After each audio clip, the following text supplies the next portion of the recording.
চালু হলো নতুন নিয়ম, ওয়ারিশান সম্পত্তি আর ভাগ বন্টন করা লাগবে না। এমনই একটি বিশেষ নির্দেশনা দেওয়া হয়েছে বর্তমান ভূমি মন্ত্রণালয় থেকে।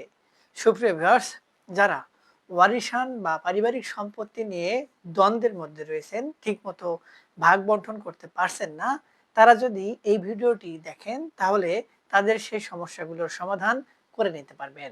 সুপ্রিয় ভিউয়ার্স, চলুন কথা না বাড়িয়ে ভিডিওটি শুরু করা যাক।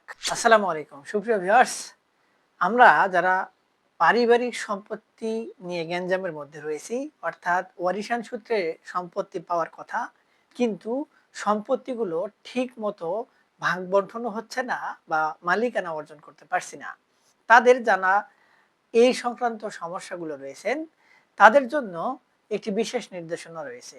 সেই নির্দেশনা মতে যদি তারা কাজ করেন তাহলে এই যে ওয়ারিশান সম্পত্তি নিয়ে যে ভাগ বন্টনের সমস্যা, সেটি আর থাকবে না। তবে ওয়ারিশান সম্পত্তি নিয়ে যে ঝামেলাটি প্রায়শই হয়, তার মধ্যে উল্লেখযোগ্য যেটি সেটি হলো সম্পত্তি কে কোথায় নেবে এটি ঠিক করতে পারে না। এখন যদি একত্রে একাধিক ওয়ারিশ থাকে, তাহলে একাধিক ওয়ারিশের এক একজনের কিন্তু এক এক মতামত থাকে। এই এক এক মতামত থাকার কারণে অনেকে সম্পত্তি থেকে বঞ্চিত হয়। সম্পত্তি কিন্তু পড়ে থাকে না, সেগুলো যে যেভাবে পারে ভোগ দখল করে। যার ক্ষমতা বেশি সে ভালো সম্পত্তি ভোগ দখল করে, কিংবা যে আগে ভোগ দখল করতে পারে সেই সম্পত্তিটি তার দখলে থাকে। এইভাবে যে সম্পত্তিগুলো থাকে, এতে করে স্থানীয়ভাবে গ্যাঞ্জাম ফাসাদ তৈরি হয়। তবে বেশিরভাগ সময়ই এগুলোর সমাধান আদালতে গিয়ে গড়ায় এবং মামলা করতে অনেক সময় বাধ্য করা হয়। এখন মামলাতে যখন যাবেন তখন বিষয়গুলো কিন্তু খুব সহজেই সমাধান হবে না। তবে এই বিষয়টি সমাধান করার জন্য, অর্থাৎ ওয়ারিশান সম্পত্তি নিয়ে যেন এই ধরনের গ্যাঞ্জাম না হয় এবং খুব সহজে ভাগ বন্টন হয়, এজন্য ভূমি মালিক বা যারা ওয়ারিশ তাদের জন্য বিশেষ কিছু নির্দেশনা দেওয়া রয়েছে। সেটি হলো, সেই সকল ওয়ারিশ যদি সম্পত্তি ভাগ বন্টন করতে না পারে এবং তারা যদি তৃতীয় কোনো পক্ষের বা রাষ্ট্রের সহযোগিতাও নিতে না চায়, সেক্ষেত্রে বা তারা যদি আরেকটু সময় নিতে চায়, নিজেদের মধ্যে আপোষ করতে চায়, সেক্ষেত্রে তাদের ওই সকল সম্পত্তির যদি মালিকানা অর্জন না হয়, সেক্ষেত্রে তাদের যৌথ খতিয়ানের মধ্যে যেতে হবে।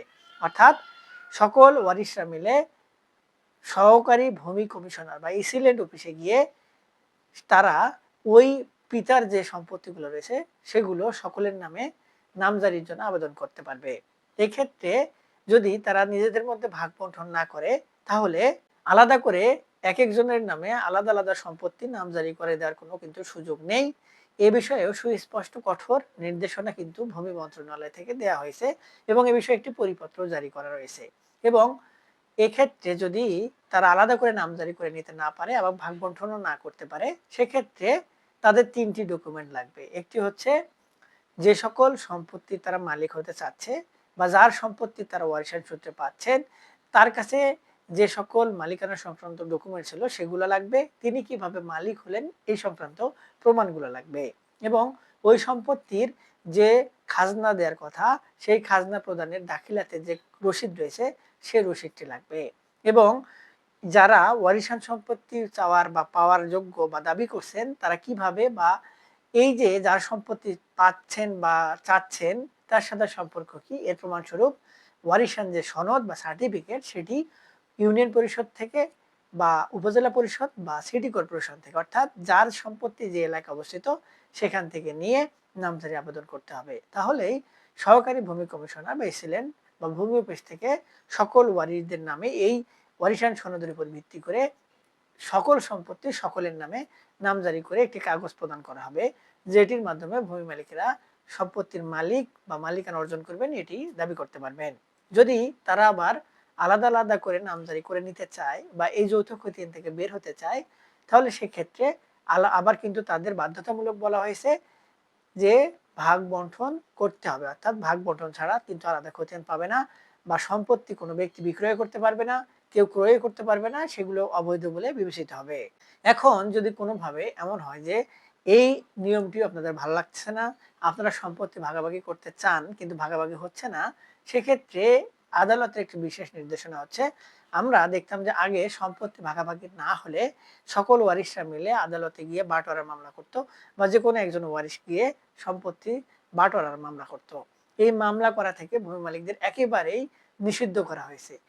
তারা যদি সম্পত্তির ভাগাভাগি করতে না পারে সেক্ষেত্রে নির্দেশনা হচ্ছে জেলা লিগেল এইড সেন্টারে গিয়ে তারা অভিযোগ জানাবে। অর্থাৎ এই জেলা লিগেল এইড সেন্টারের আরেকটি নাম হচ্ছে বিকল্প বিরোধ নিষ্পত্তি। অর্থাৎ তারা আদালতের মামলা ছাড়াই, হামলা ছাড়াই সে কোনো সমস্যার সমাধান বিকল্পভাবে করে দেয়, অর্থাৎ সালিশের মাধ্যমে তারা সম্পন্ন করে দেয়।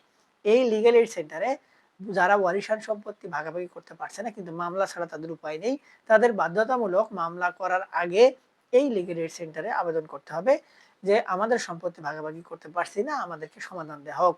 লিগ্যাল এইড সেন্টার থেকে এই বিষয়টি আমলে নিয়ে স্থানীয়ভাবে সালিশের মাধ্যমে হোক, সরাসরি গিয়ে মাঠ পর্যায়ে হোক, বা তাদেরকে ডেকে অফিসে বসে হোক সমাধান দেওয়ার চেষ্টা করা হবে। তারপরে সেখান থেকে সম্পত্তিগুলো কিন্তু ভাগ বন্টন করে দেওয়া হবে।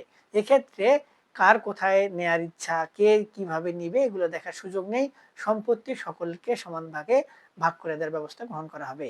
এখানকার সিদ্ধান্ত যদি কেউ মানতে রাজি না হয় বা কারো পছন্দ না হয়, কারো যদি মনে হয় আমাকে ঠকানো হচ্ছে, তারা আদালতে আবার নতুন করে মামলা করতে পারবে।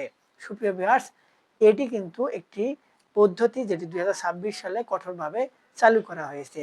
এতে করে সম্পত্তি কিন্তু ভাগাভাগি না করলেও এখান থেকে সম্পত্তিকে কোথায় কিভাবে ভোগ দখল করবে সেটি নির্ধারিত করে দেওয়া হবে, এবং পরবর্তীতে এইখান থেকে যে নির্দেশনা দেওয়া হবে সেই নির্দেশনায় দলিল হিসেবে বিবেচিত হবে, এবং সেটি নিয়ে গিয়ে ভূমি মালিকরা রেজিস্ট্রি করে পরবর্তীতে তারা মালিকানা অর্জন করার জন্য যে নামজারি করা লাগে সেটি করতে পারবে, সম্পত্তি পরবর্তী ওয়ারিশের জন্য রেখে যেতে পারবে, কিংবা তারা সম্পত্তিগুলো বিক্রয় করতে পারবে। সুপ্রিয় ভিউয়ার্স, 2026 সাল থেকে এই দুটি পদ্ধতির মাধ্যমে এই ওয়ারিশান সম্পত্তিগুলো ভাগ বন্টন ছাড়াই খুব সহজেই মালিকানা অর্জন করা সম্ভব। এবং আপনারা কিভাবে করবেন, কোন পদ্ধতি করবেন সেই সিদ্ধান্ত কিন্তু আপনাদের। তা ভিডিওটি প্রথম থেকে শেষ পর্যন্ত যারা দেখেছেন আশা করি তাদের একটু হলেও উপকার হবে। তবে এই সংক্রান্ত বিষয় নিয়ে যে কোনো সিদ্ধান্ত গ্রহণ করতে গেলে একজন অভিজ্ঞ আইনজীবীর পরামর্শ গ্রহণ করা অত্যন্ত গুরুত্বপূর্ণ। আর আমাদের থেকে কোনো পরামর্শ নিতে চাইলে তাহলে ভিডিও নিচে কমেন্ট বক্স রয়েছে, সেখানে কমেন্টস করবেন, আমরা আপনাদের সহযোগিতা করার চেষ্টা করব। আজকে পর্যন্তই, দেখা হবে নতুন কোনো ভিডিওতে। ততদিন পর্যন্ত ভালো থাকবেন। ধন্যবাদ।